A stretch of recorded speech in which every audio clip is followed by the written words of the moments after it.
Okay, Deboki, tell our listeners what you are holding right now. So, Sam, I have in my hands a can of Polar 100% natural seltzer. It is my preferred seltzer and it is my preferred flavor, which is ruby red grapefruit. It is apparently made with natural flavors and it has no juice in it, no sweeteners, no sodium, but it is very, very tasty. Okay, so now I want you to crack it open.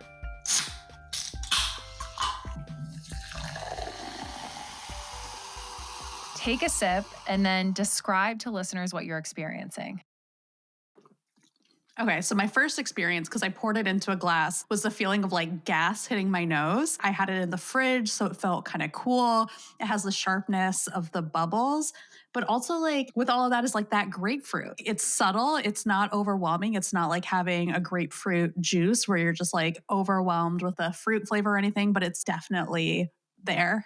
Yeah, subtle but there. Mm-hmm. What's so interesting about this, and the reason that I'm asking you to drink this grapefruit polar seltzer while we're recording, is because there's something I want to talk about. So there is not grapefruit juice in there. There isn't a grapefruit syrup in there. So why does it taste like you are drinking something that has a splash of grapefruit? It's the odor. For a lot of seltzers, it's just odor molecules that you're picking up on. And that makes you think that you are drinking something with grapefruit or coconut or melon that's been added to it, when in fact, it is just aroma and fizzy water.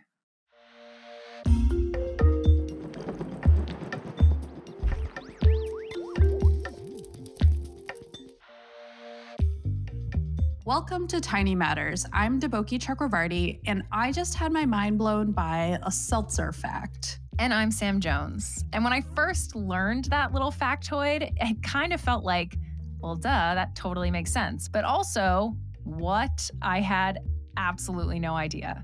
The person who clued me into this was Stephanie Hunter, a postdoctoral fellow at Monell Chemical Senses Center in Philadelphia. So like seltzers, they use that aroma component to make it, through our experience, it makes it seem sweet then because we associate these fruity flavors with sweetness. So then you can just add in the aroma and it'll seem sweet to you. Taste, flavor, odor, perception, and a range of buzzwords are used to describe what we eat and drink. In this episode of Tiny Matters, we're going to break down what they mean and talk about how they relate to our health. You'll even get tips for making foods you don't like more appealing, plus a semi-healthy and surprising cake recipe. So yeah, stay tuned.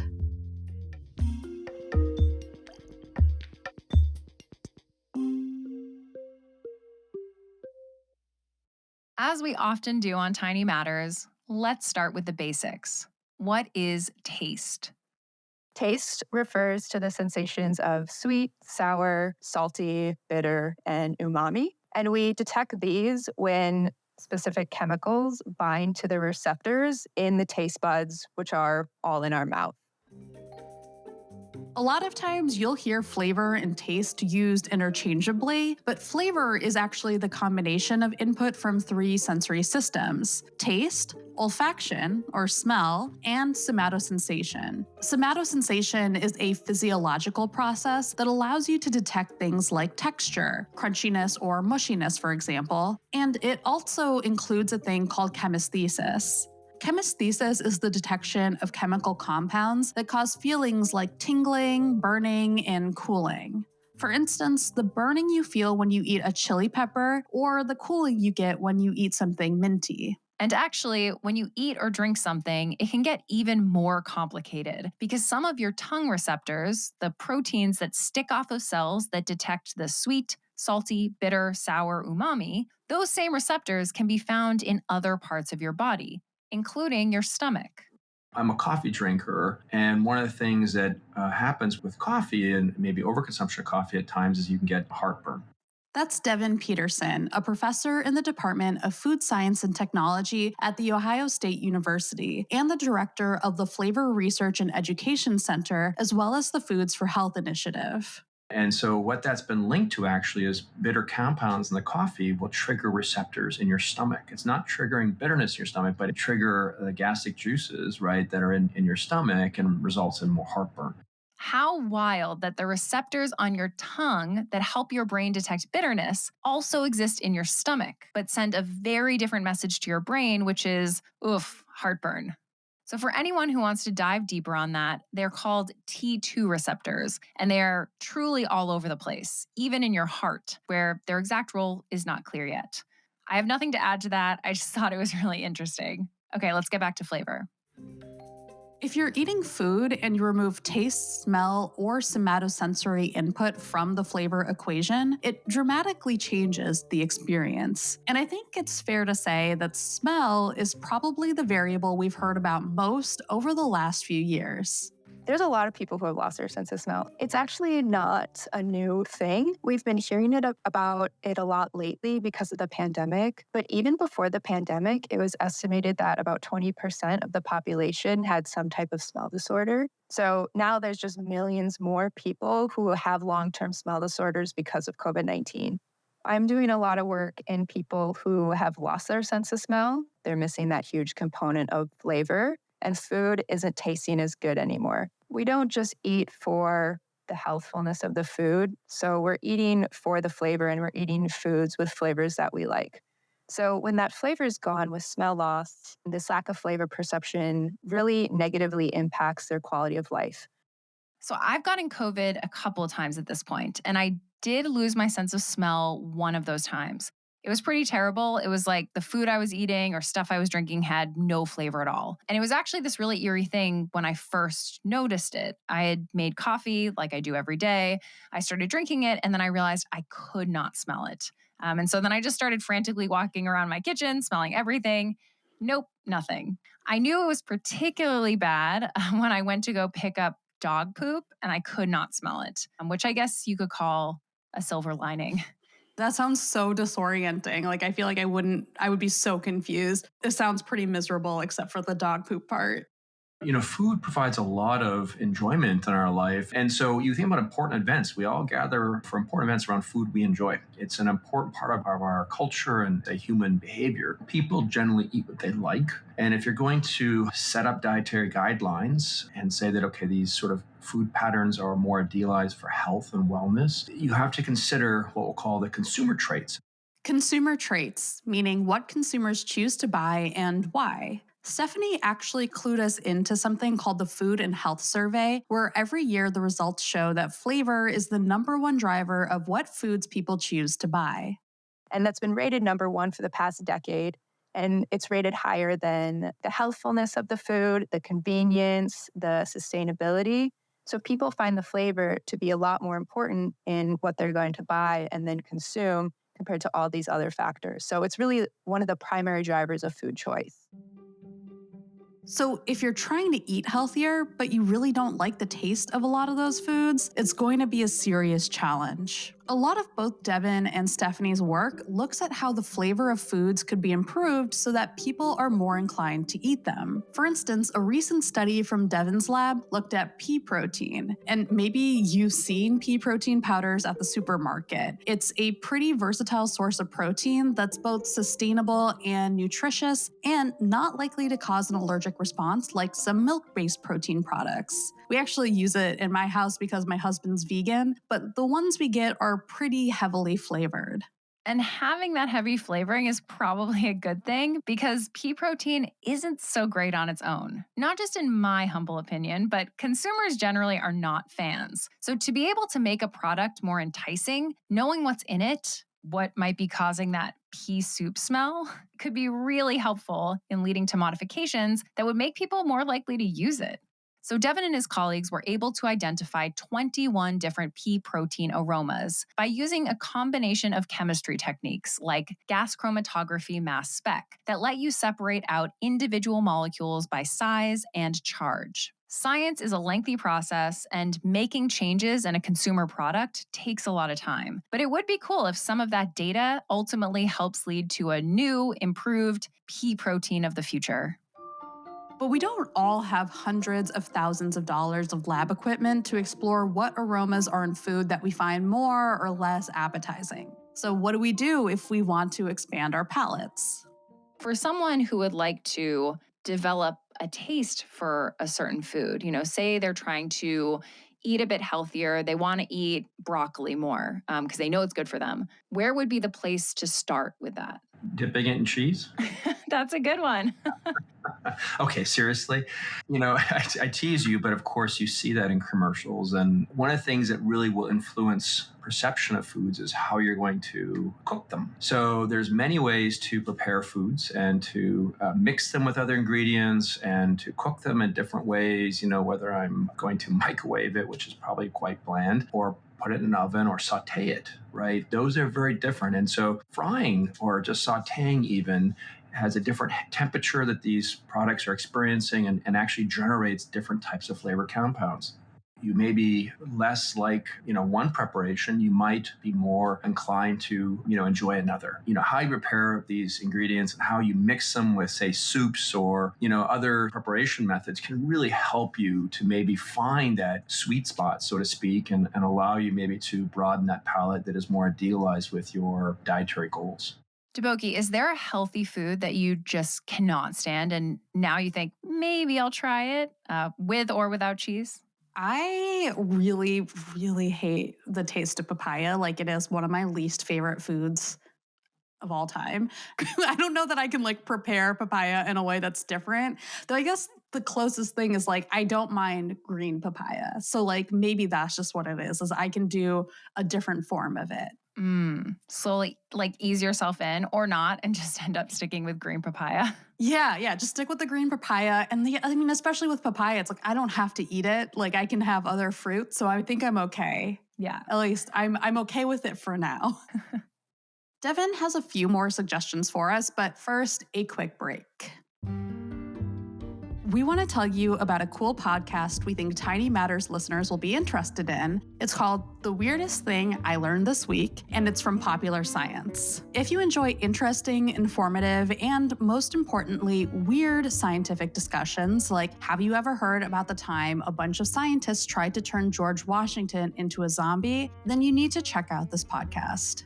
The Popular Science team is a seasoned crew of science and technology journalists who are using their decades of experience to bring you the strangest scientific facts. Every episode, host Rachel Feltman and guest scientists like Bill Nye and Mary Roach break down weird but true facts about everything from the world's most illegal cheese to the real reason people are afraid of clowns. If you want to laugh and learn more about the science behind all the weird things that are happening around us every day, make sure to head over and subscribe to The Weirdest Thing I Learned This Week on Apple Podcasts, Spotify, or wherever you're listening. We've also put a link in the episode description. Okay, now back to the show.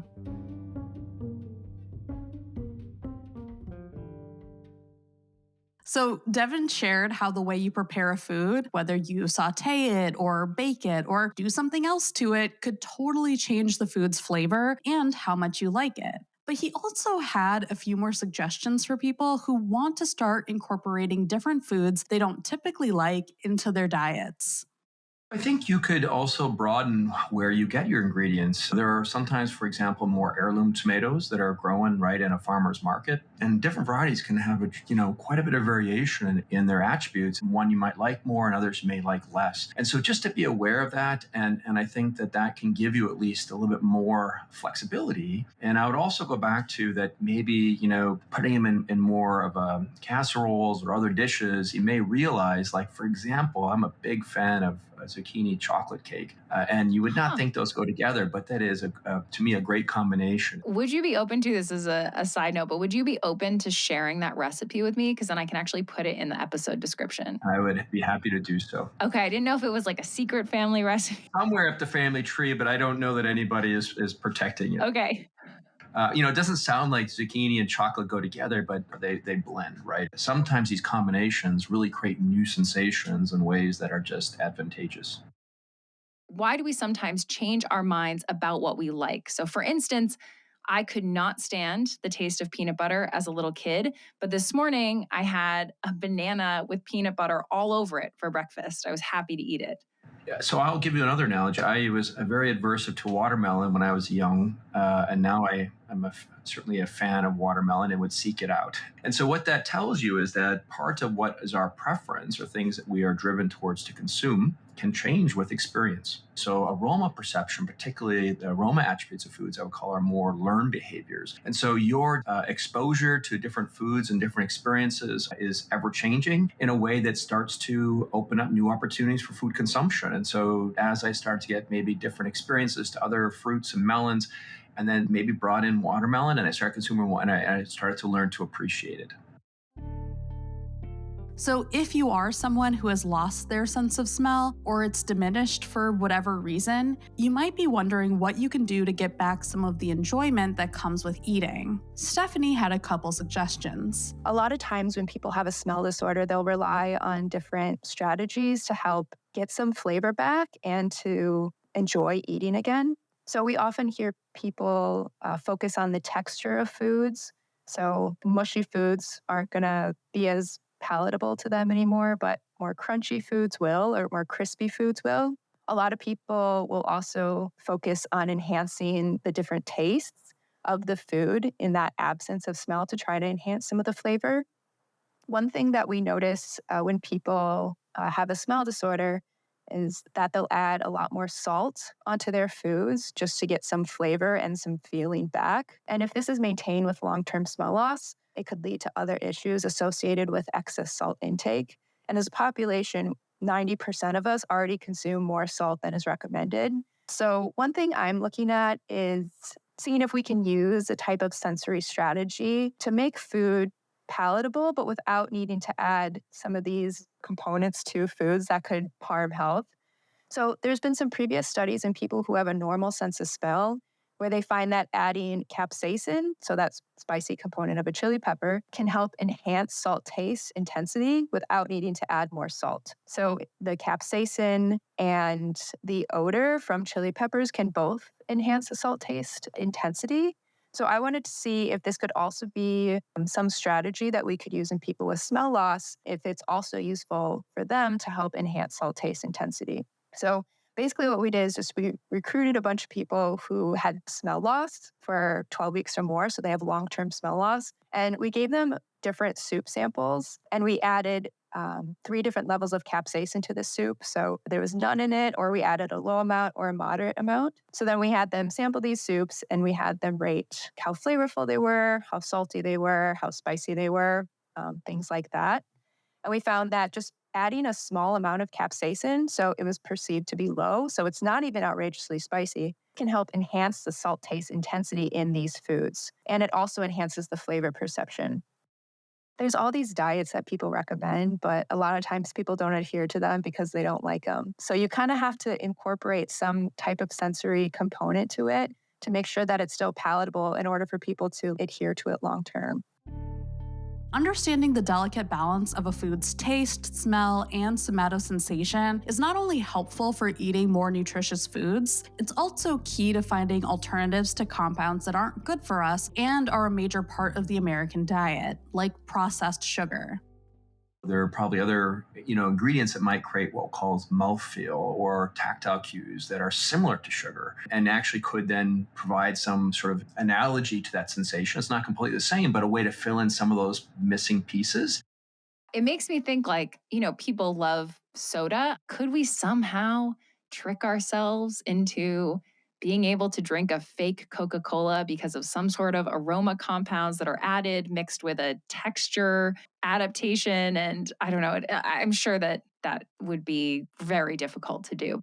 If you look at the industry and innovation in beverages for decades now, they've been trying to, come up with a non-caloric product, and they certainly are out there. And some people are certainly well adapted to them and sort of meets their needs, so to speak. But it hasn't been the masses. I mean, there's still a lot of people that prefer the sugared product. And so part of the challenge there is that, one, sugar fills a very unique role in regards to perception and sweetness and even how it is perceived from a mouthfeel perspective. And it's hard to understand how do you do that without sugar. But there's also what's called as post-ingestive behavior. So when sugar hits your tongue, you can sense that it's sweet. But when it hits your stomach, it also activates something called wanting, where you're going to crave it and seek it out again. If you want to go on a sugar deep dive, we have an episode from last year all about sugar and its impact on our bodies and the debate surrounding if sugar is actually addictive. And I am, of course, biased, but I think it's a pretty fascinating episode. We'll link to it in this episode's description. After chatting with Devin and Stephanie, I feel like I have this newfound appreciation for how complex flavor is and how important it is for our health, and how we might be able to kind of trick ourselves into trying new things by doing something as simple as sauteing or air frying, or maybe even combining healthy things with less healthy things to generate new delicious flavors. I'm ready to make that chocolate zucchini cake. For science. For science. For my stomach.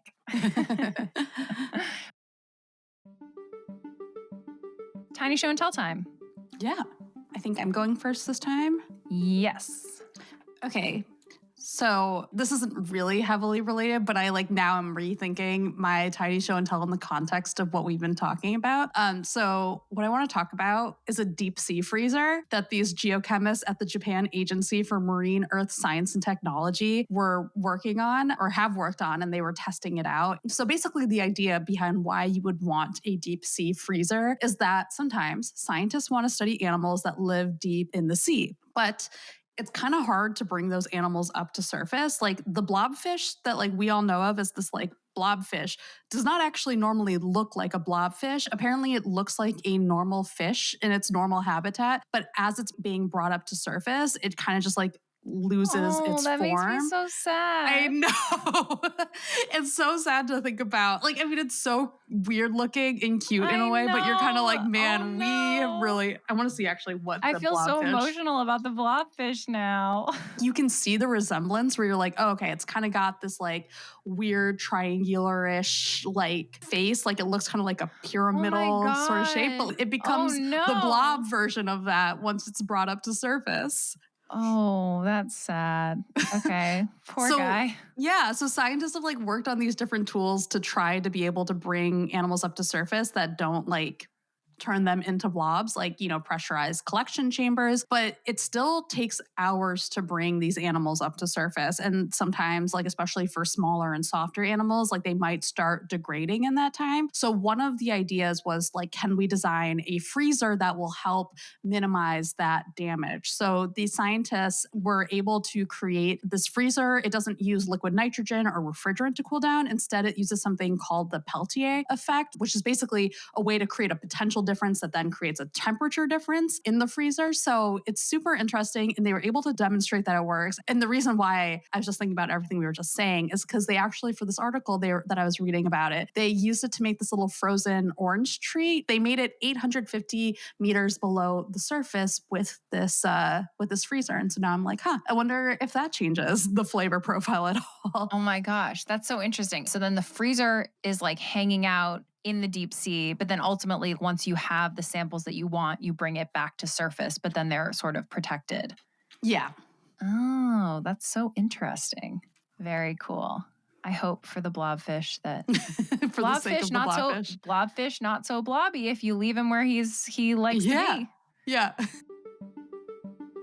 So mine also happens to be aquatic, but ancient aquatic. Really, I want to do this tiny show and tell because the images that I saw, I was completely blown away by. So researchers have discovered the fossilized vertebra and ribs from about a 39 million year old whale. And they discovered these fossils in southern Peru. Okay, yeah, it's whatever, there's lots of whales. But this was probably the heaviest animal that has ever lived, which I felt was tiny show and tell worthy. So today the blue whale has that title. But for comparison, so this ancient whale's skeleton, just the skeleton, was likely around 15,000 pounds. But then based off of the 13 vertebra and ribs that they found, this whale could have weighed up to 750,000 pounds. What? Just under that. I think they were saying the upper limit was something 749,000 something pounds, which for context is, I think, 3 times the size of your average blue whale and is also somewhere around 8 passenger jets or 15 semi-trucks. So the image that really got me on this was just, it was just the vertebra, like just seeing one of them and 3 people around it. And it's like 200 something pounds for just a vertebra. And it's massive. It's I want to huge. see this vertebra. Here, I'm sending you the link that I looked at. And if you just scroll down a little bit. Oh my God. That is huge. I know. That is one vertebra. That is one. Yeah. And there are 12 more. Yeah, that they found. And then they also found, I guess, some ribs. Wow. You like build a home with those ribs probably. Wow. It's pretty wild. Just conceptualizing how big a blue whale is, I think is kind of hard. Mm-hmm. But then just thinking about something that could be a few times bigger is unreal. I don't think I even realized that blue whales were that big. Like I knew they were giant. I hadn't thought of them as that big. And so being like, oh my God, there was something even bigger than that. Yeah. And also this illustration from this article of the whale is hysterical. Like it has this massive body that in the context of this illustration, it looks like it's like just like a fish in an aquarium almost, because it's just so big relative to its surrounding in this illustration. And then it has these like tiny little limbs that you're like, what do you do with those? Yeah, I think truly probably very little. We could have a whole conversation about how you have these terrestrial mammals that then came back into the ocean. And that's why we have whales and other mammals that have lungs that live in the ocean.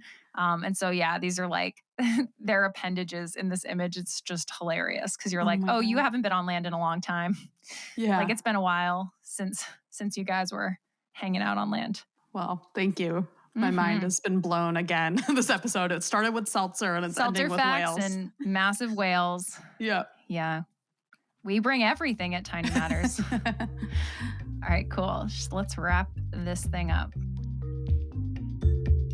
Thanks for tuning in to this week's episode of Tiny Matters, a production of the American Chemical Society. This week's script was written by Sam, who is also our executive producer, and was edited by me and by Michael David. It was fact-checked by Michelle Boucher. The Tiny Matters theme and episode sound design are by Michael Simonelli and the Charts and Leisure team. Our artwork was created by Derek Bressler. Thanks so much to Stephanie Hunter and Devin Peterson for chatting with us. We've left a link to that chocolate zucchini cake recipe in the episode description. We've also left a link to our Tiny Matters coffee mug. So if you want to support the show and look really cool drinking your morning cup of coffee or tea or juice, you can even eat your chocolate zucchini cake out of it if you want. We've left a link for you. You can find me on social at SamJScience. And you can find me at Okidoki Boki. See you next time.